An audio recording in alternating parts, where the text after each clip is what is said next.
Hey, family, and welcome back to Women's Heart Podcast, your go-to destination for exploring faith, inspiration, health, and personal growth. Are you ready to level up, to break through those plateaus and finally achieve that big goal that you've been talking about? But what? What's happening? You have people around you, surrounded around you that unknowingly are holding you back. Today, we have the host of Everybody Can't Go podcast, where she dives into the often uncomfortable truths about personal growth and the power of strategic relationships. So keep watching so you can glean your blessing and walk away with some knowledge and some nuggets to help you make your 2025 the best year ever.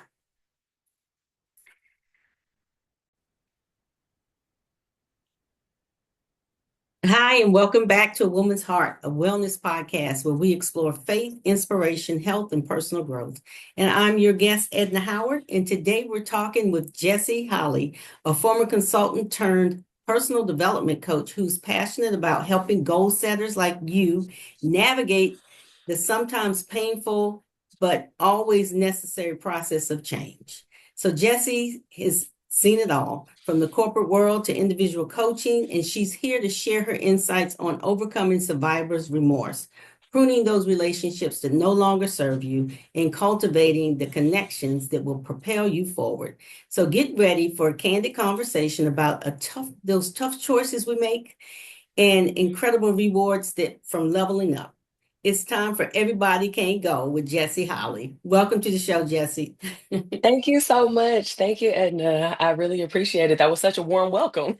You're welcome. And we're so super excited to have you and glean from your expertise and your knowledge of just kind of your life and decisions of making choices to move forward and pruning those things you had to kind of let go. So let's jump right on in. I would love for you to tell us who you are from your heart and what makes you get up in the morning.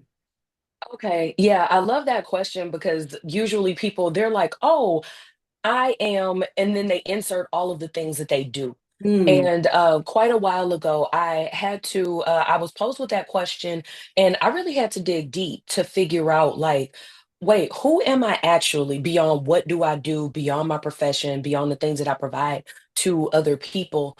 And from there, I actually created a mantra about who I actually am, like taking away all of those things. So, at my core, at my heart of heart, I'm a dreamer, I'm a motivator, I'm a connector, and I'm constantly and consistently building and growing every day and making sure that I'm wise in what I bring to other people and that I'm stringing my pearls and not casting them as swine. I love that. That's such a great answer. Thank you. That's good. I Mhm. love it. I love that I could tell right away when we talked the first time that you love people and you were a motivator. So that makes a big difference in who you are and what you bring to the world. People are attracted to that, which of course you know. So tell us a little bit about your journey. Like walk us through how you arrived at Everybody Can't Go, because you have had to have some experience to get to that point to say, you know what, everybody can't go. Right, very much so, very, very much so. And you know what? I'll start from where you talked about the energy that I put out and how that attracts people in. That was something that early on I didn't really pay too much attention to it because you're born with yourself. You are the one person that you have spent the most time with in your entire life because you've literally been with you every single second of your life. So for me, I didn't pay too much attention to that at first. And so, because I wasn't aware, I didn't realize that I had the responsibility of choosing wisely who I allowed around me. Mm. All like flowers attract all of the bees. Like, everyone is attracted inward. It's who you choose to allow into your space. And at first, I'm like, I'm nice. I'm very like a community-based person. So I'm like, oh, everybody just come on, everyone gather around. We can all do the same things. Everybody gets to go, everybody gets to eat. And we're all doing this for the collective, for the betterment of everybody sitting here at the table, not realizing that some of the people that came to the table were coming to the table as takers, Right. not as givers. Right. And I had to learn that all of the things that I was putting out and the way that I give and the way that I would share with other people, that isn't the heart of everyone. And that was where I grew that need to be more responsible in the choices that I made, not only for myself, but also for the other people that were in my midst. If I'm side by side with other givers, and I'm allowing takers to come into the circle because I'm like, oh, everybody gets the same fair chance. That sometimes that's not always the correct route to take, especially when you aren't properly gatekeeping and making sure that the people that you have in your inner circle, sometimes even that outer circle, are properly vetted. That you're paying attention to discernment, that you're paying attention to the heart of those people. What is their purpose in coming into the group that you're a part of? And I wasn't being very protective of myself and the group of people that I had surrounding me. And for me, it was a drama-filled friendship ending, and everyone went their separate ways. A bunch of like doxing and cyberbullying and all this other stuff, that things that went awry. But I came to Everybody Can't Go because I decided to tell my story and the lessons that I learned throughout that process of what I could have done differently, the blind spots that I had, and helping other people. What it took me like a 10-year journey to realize that, okay, however long it takes you to read the book, if you read the book in 6 hours, then boom, I just condensed 10 years worth of learning into 6 hours for you. Or if you listen to the audiobook, I've just condensed all of that into Everybody Can't Go so that you know exactly what you're looking for, and so that you'll know what some of your blind spots are if they are, similar to what I experienced. And I decided to tell that story because there were so many people that I came across who they expressed that they had those same relationship and friendship breakups that I'd experienced. And I'm like, why are we not talking about this? If you're going to embark on a growth journey, if you're going to level up, you are at some point going to experience this. You can't get around it. And so, since no one was talking about it directly, I'm like, okay, I'm going to write the book.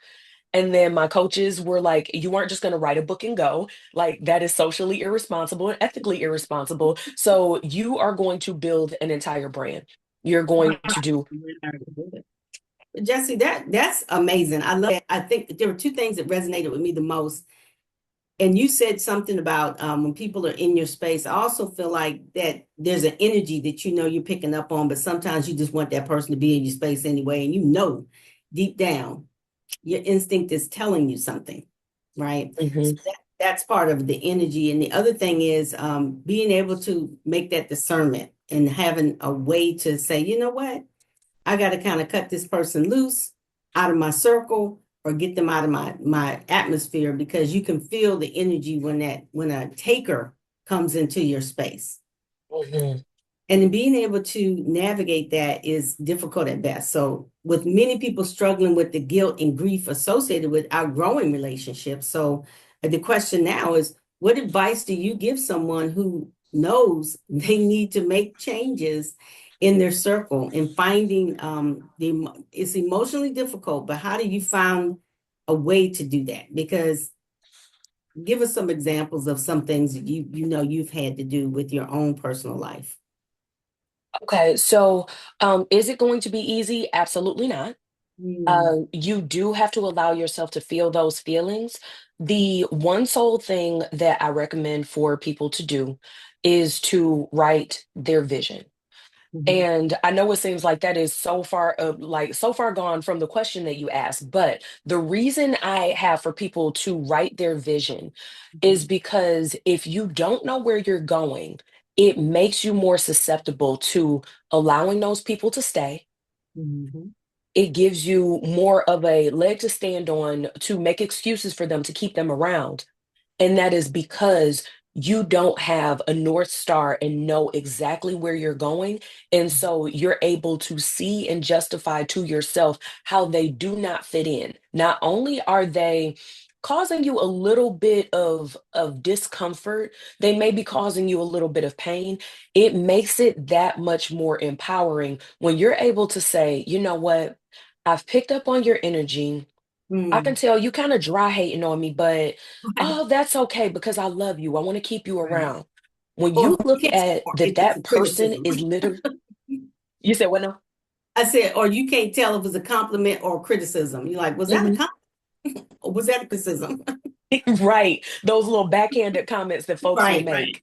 When you're able to clearly see that the person is literally holding you back from Mm, what it is that you're trying to achieve and where you're trying to go, that gives you a different mindset with how you look at whether or not you are going to release that person from your life. Or, and it doesn't always have to be that you have to do a complete cutoff. Sometimes it's that you need to do the hard thing and set boundaries with that person, mhm. and you can give them a chance, but the boundaries are for you. They aren't for to control what the other person is doing. But once you've set those boundaries and communicated those in a healthy way, if the person still, you just, they're not for you, you know that if I keep them here or if I stay here with them, I'm never going to get to my goal, my dream life. You choose whether or not you're going to stay there with them or whether you're going to go for what your purpose is, go for what your vision is, and actually live that out. Yeah. So that's why I say write that vision so that you're empowered in making that choice for you. And it tells you that in the word, right? The vision make it plain. So Hmm. when you know where you're going, I love that with the North Star, you know how you're pulling that direction, you're pulling in that direction, you know who may not be able to go with you. Hmm. I don't know if you've ever seen that in corporate America, because I know you worked in that space where you might be leveling up for a promotion. And the people that you hung around up to that point, now you're their supervisor, right? And so looking at it from a perspective of everybody's not going to be happy for you when you get promoted over them. Hmm. And you got to learn to navigate that. And I've seen it, I've been in it. I'm wondering too if that's something you experienced. So I haven't actually had to be a supervisor directly over people that I used to work with, but I've definitely experienced that from an angle of, well, why you always so dressed up at work? And I'm like, Okay. Yeah. it clearly says business casual. Your Right. Right. definition of business casual and mine, my definition of business casual is very old school, very conservative. Mine Um, too. and there are just certain things that if I'm in a business setting, if I am in a corporate setting, Mhm. I am going to show up dressed for the part. And Right. you know how they say, whoever they is, dress for the role that you want, not the role that you have. I Right. knew that the place where I entered the company was Mhm. not where I intended on staying. So I came in day one being sure to dress the part. I didn't just dress up for the interview so that Mhm. I could get the job and say, "Oh, I'm here now." I always again had that future goal in mind, that vision. I had that future goal in mind, and so every day that I showed up and came in, I mean, after at a certain point, it just rolled off my back. After, I mean, months later, people are still asking me. Years later, people are still asking me, like, "You ain't tired of coming in here all dressed up every day?" And I'm like, number one, this isn't dressed up. This is business casual. And two, no, I'm not tired of it. I came Right. here But to that's who do a you are. It's job. part of your brand. It's part of your brand, it sounds like. We've had some similar situations, and I've had that too. And what I found was and I would tell people, that's what I do. Hmm. And I still do that. And it sounds like you're still there as well. Whereas it's like, you know what? That's who you are. It's what you bring. You shouldn't have to change that for anyone. And if they have they're gonna say what they're gonna say. I think at some level you just become like a duck and let it roll off your back. You're like, you know Yep. what? Whatever, whatever, dude, and keep it moving. You don't have a choice. So I love that. I love that your answer was so good. And I have a question about what is survivor's remorse? Because you know what it So is. I technically, if you look audience, up the yeah. Yeah, yeah. If you Google the definition of survivor's remorse, Mhm. it talks about the guilt and grief feelings that you have after someone passes away. You have that feeling, oh, it should have been me. Mhm. And the definition can expand to a lot of times we use it in terms of like when you're the one that made it out the hood, or you're the one Mhm.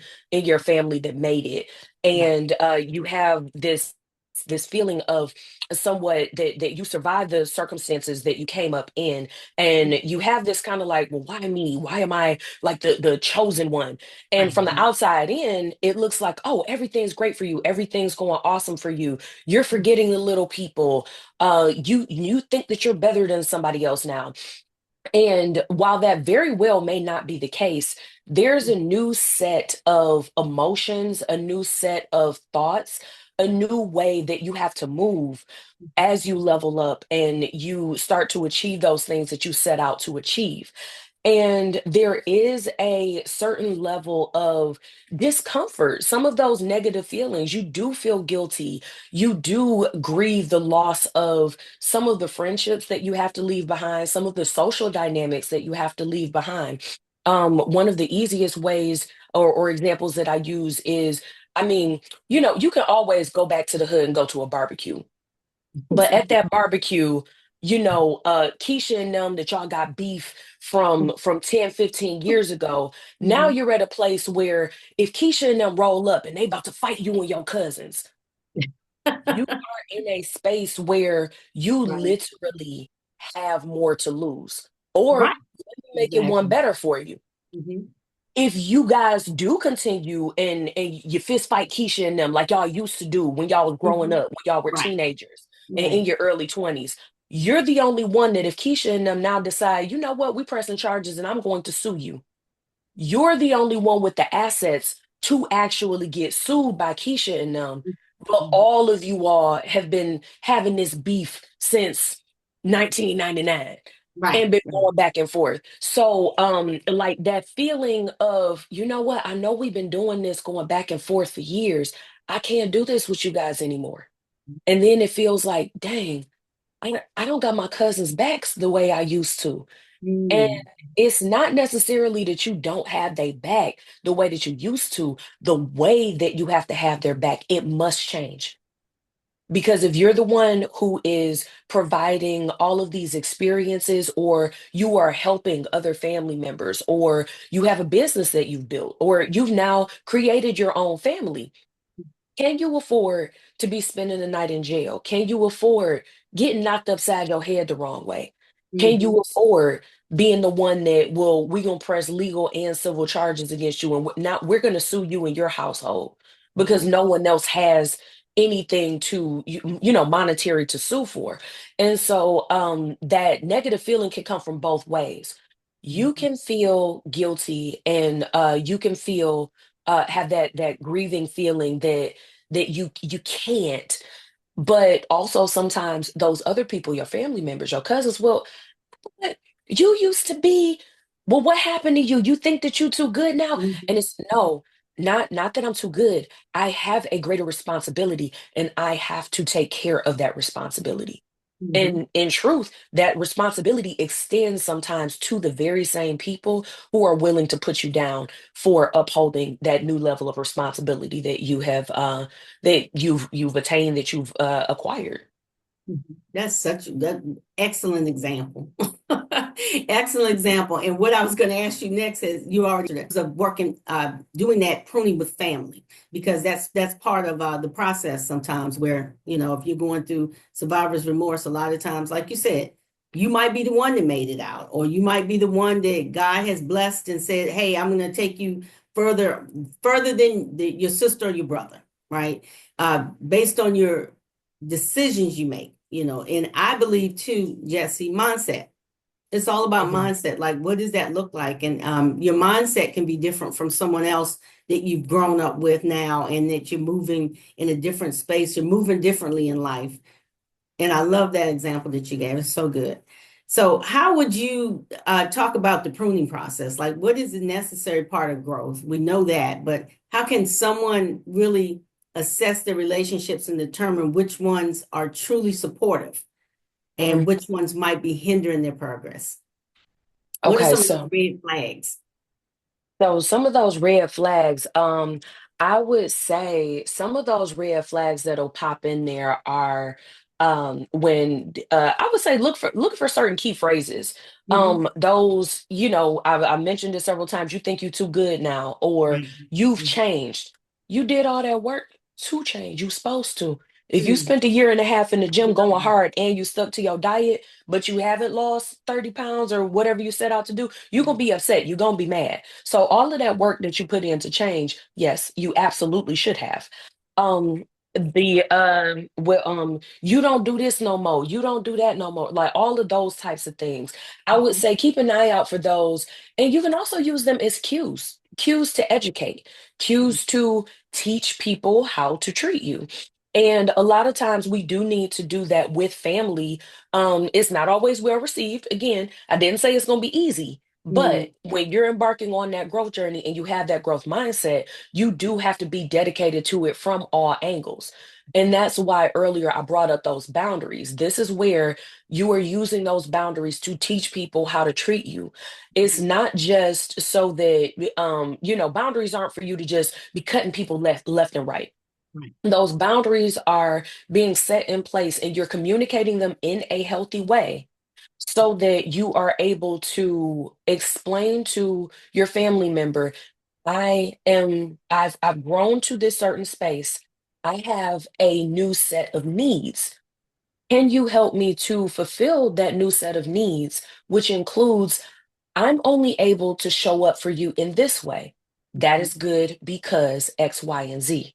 Right. However, that also means that I'm asking you if you can show up for me in this way. These are the things that I need from you. Are you able to provide that to me? Are we able to work together so that the things that I'm asking you for, are you willing to give me those things? Are you able to give me those things? Are you willing to not continue to speak to me as if I'm a child? I'm no longer your kid sister. I'm Mhm. I'm an adult and I'm an adulty adult now. I'm doing all of these things. Can we communicate on the same level that we are two adults? Not that I'm still just a baby. Mom and dad, aunts and uncles. If there is something that I said or did that is bothersome to you, can you give me a call so that we can talk about it? Don't call grandma and the rest of them and tell them about everything that Jessica did. Can you call me so that we can talk about it? And just extending that olive branch out there and pretty much asking, like, hey, I have new needs. Can you help me meet those? And if from the other end the answer is no, then that's up to you to choose what will be, for the lack of a better term, what will be the consequences of that, and how will you handle, the you cutting off some of the access to you. You can't, well, you can, but we aren't necessarily saying just cut family off left and right. There has to be a conversation first. You have to give someone a chance to adjust with you. The same way that you changed, that relationship needs to be malleable so that you guys can change together. And with family, especially, it take a little while for them to come on back around. Oh And yeah. sometimes that pruning process, you do have to, do all that trimming to a rose bush so Mhm. that in the due season you can have a full rose bush. I know it'd Mm. be looking all bald headed and it's just all the little branches and you're doing all that snipping, and in one season that rose bush be looking real toe up. But when Mhm. you give it its proper time after you've done all of those little snips and cuts, that next spring when that rose bush is full, you don't just have your little 10 roses on there. You got 30, 45, 50, and it's full, beautiful, lush. That is the end goal that you're looking for. But that sometimes comes from all of those snips and ugly looking cuts that you can't see how it's going to end up being a beautiful thing. But with you being the person that is growth minded, unfortunately, or maybe fortunately, you have to bear that burden, and you are the thought leader and change leader in your family sometimes, that you are the gardener. You're the one that has to do that pruning and cutting, and folks ain't gonna like it. They ain't gonna like it. And two, Jesse, that could be very lonely, right? Now it's not that you're at the top, is that you're moving there. And sometimes when you're pruning and letting folks go out of your life or limiting your time with people, that's the key. When I heard you say something about, with family, sometimes it's just about limiting how much time you spend around them because their mindset may never change. It's just like, okay, do I want to pick up that phone call right now? Am I in the headspace to talk to Susan? Am I in the headspace to talk to my sister, my brother today? So you got to be very mindful of where you are, like emotionally. So knowing that you can be able to say, okay, I can pick up the phone and we're gonna spend about 10 minutes, but that's all I got. So I Mhm. call that the 1 minute, the 5 minute, the 1 minute, 5 minute, 30 minute hour people. You know who the 30 minute and the hour people are. You know if you can be in their space long enough because they're in that same headspace that you are. So I Mhm. love the stories that you're telling because they're reminding me of things that, yes, this is so very critical to understand how you move in that space and what that looks like and how you have to let go of certain people in your life or limit that time.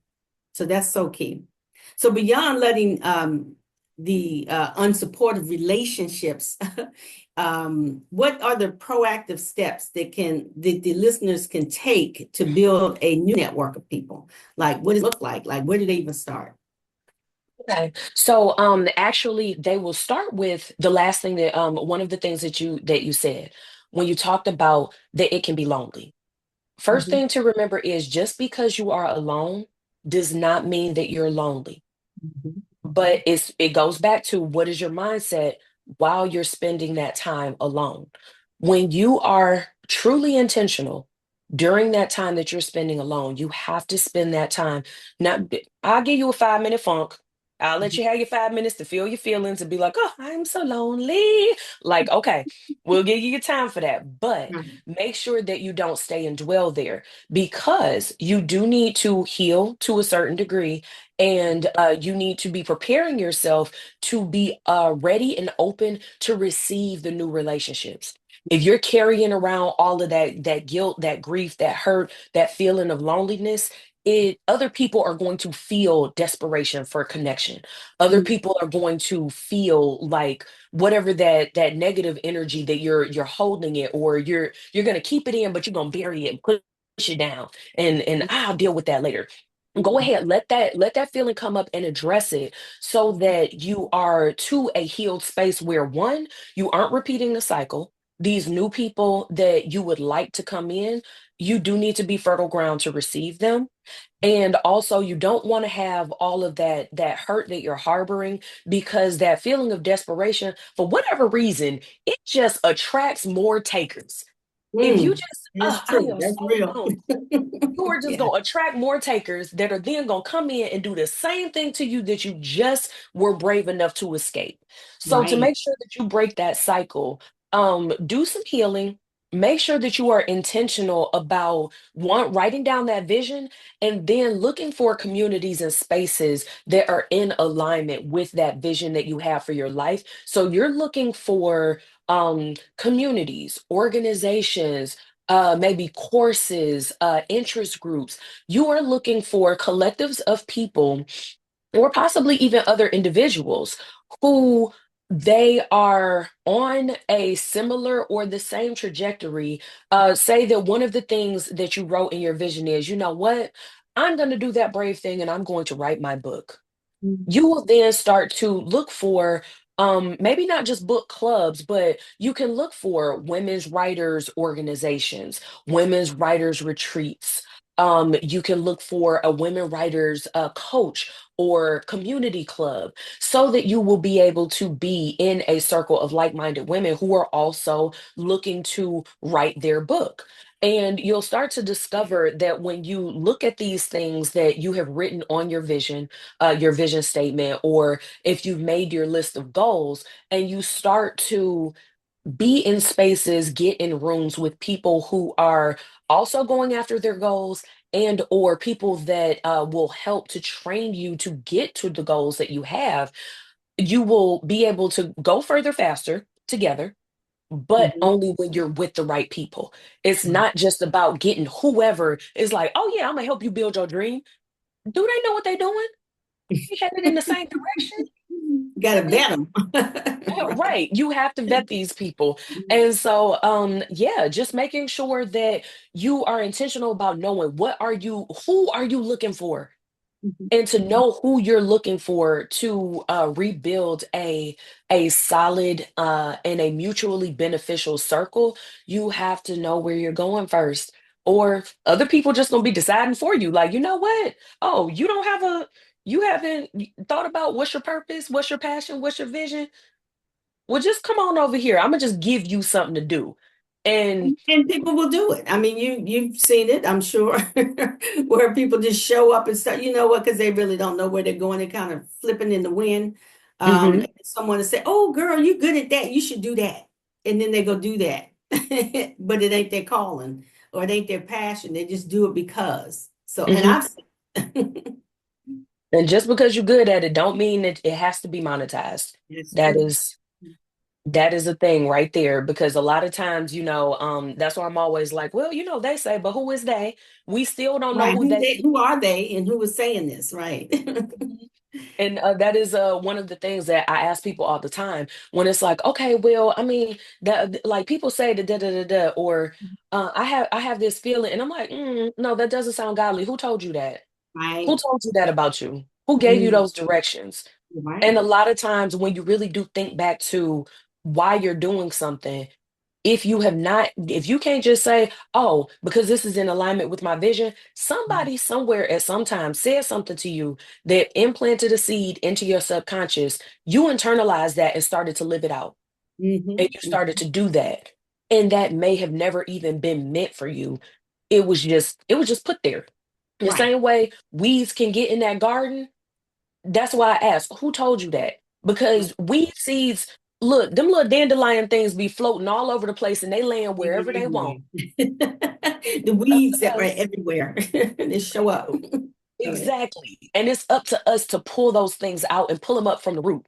And that's why I ask, who told you that? So that you can think back, back, back, back, back. Where did this thought start? Where did the notion start? Because if it's something that is harmful to you or something that's not fulfilling, it doesn't even have to be harmful. It could be something good, something neutral, but Right. is it something that's fulfilling to you? We can do Mm-hmm. a lot of good things, but they are good things that are just busy work and not in alignment with our vision and where we are actually supposed to be going. So we're doing all this stuff all over the place, all just everywhere, and we aren't even following a winding, curving path getting to our vision. We just doing stuff. Right. That's real. And then two, distraction. That's a huge distraction from what you're supposed to be doing. So now you're doing all the stuff that's keeping you Mhm. busy from doing the thing that you really should be doing. Yes. Getting on that right path, I think. Oh, you gave some really wonderful advice. Just all of that, what you just said was just right on point. And I know that, the listening audience hearing it is going to be able to glean from your wisdom because that's what it is. I can hear it. It's like you have that wisdom that you're able to share. And I want to hear a little bit more about your book too, Jessi, because you mentioned it, but then, it kind of was your catalyst of getting you started with your podcast and your brand and all of that. So the book itself, what, from your perspective, just give us a couple of nuggets out of your book so people can know to get to you and get your book and purchase it online and that kind of thing. Okay, great, great. Yes, thank you. So let's see, a couple of nuggets from the book. I've dropped a few throughout our interview today. So I would say the big one of making sure that you write your vision down. We dive deep into that and talk a bit more about the breakdown. And there actually is a full write the vision journal to walk you through step by step, building that out in a way that you're able to consistently and constantly refer back to it. Making sure that you spend time there so that you can be prepped for those conversations that you will need to have with family. I've definitely found that that is one of the chapters where, spoiler alert, that will actually be another complete installment to the Everybody Can't Go series. Okay. In Everybody Can't Go, the book that started the brand, we dive into talking about the concept and how it applies to family. But in a future book, we are expanding the an entire book on that one chapter because of the intricacies, and there are so many different ways that those family situations can be handled. So in the book, we're just tipping the iceberg on that and giving you some tips on how to set those boundaries, examples of some of the unhealthy dynamics that may have been passed down from generation to generation. And that sometimes part of that being hard is when you're that catalyst that you want to go and have that talk with grand or great grand, you very well, you might get more than cut up, you might get shanked a little bit, right in your kidney. Yeah, But yeah. but ways to step out and be brave and to have that conversation in a heartfelt and respectful way. And Mhm. even if it is received as disrespect, being that catalyst for change that you can accept and hear out the other person, and ways to not internalize that negative receipt of the way that you would like to have that conversation. And then finally, we do break down some of the specifics on what you're able to do during that time in isolation.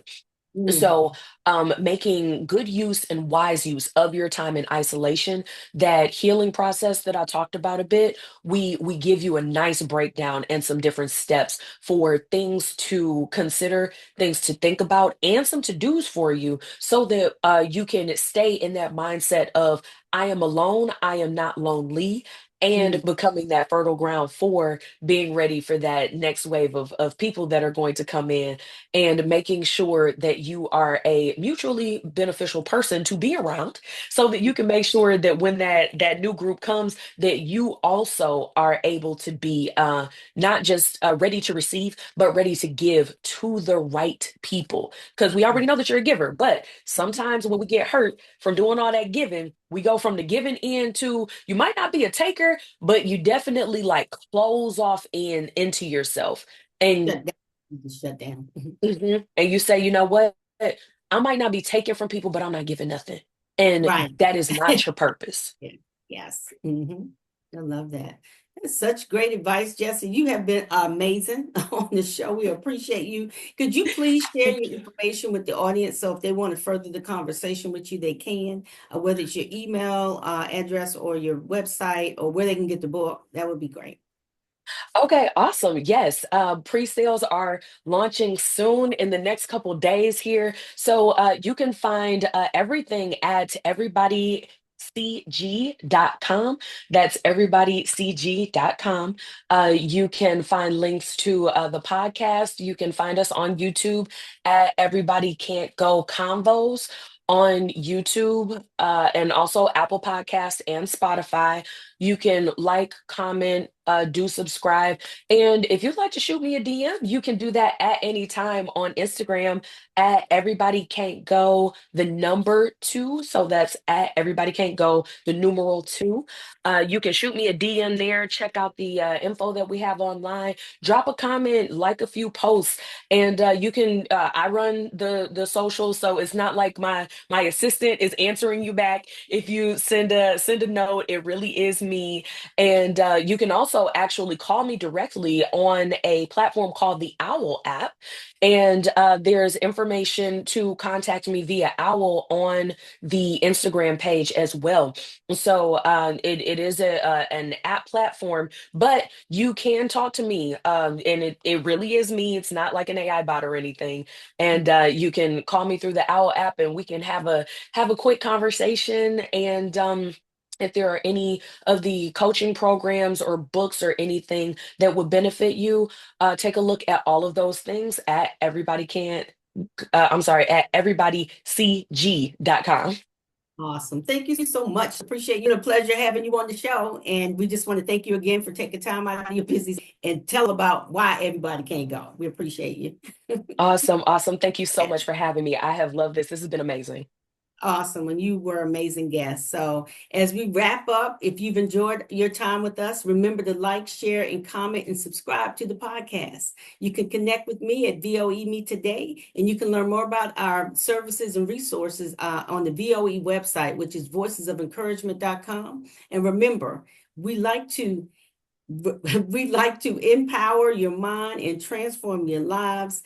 And as we close the show again, I always like to say, Ephesians 4:1, walk worthy of the call. And Jesse, you know the rest of that?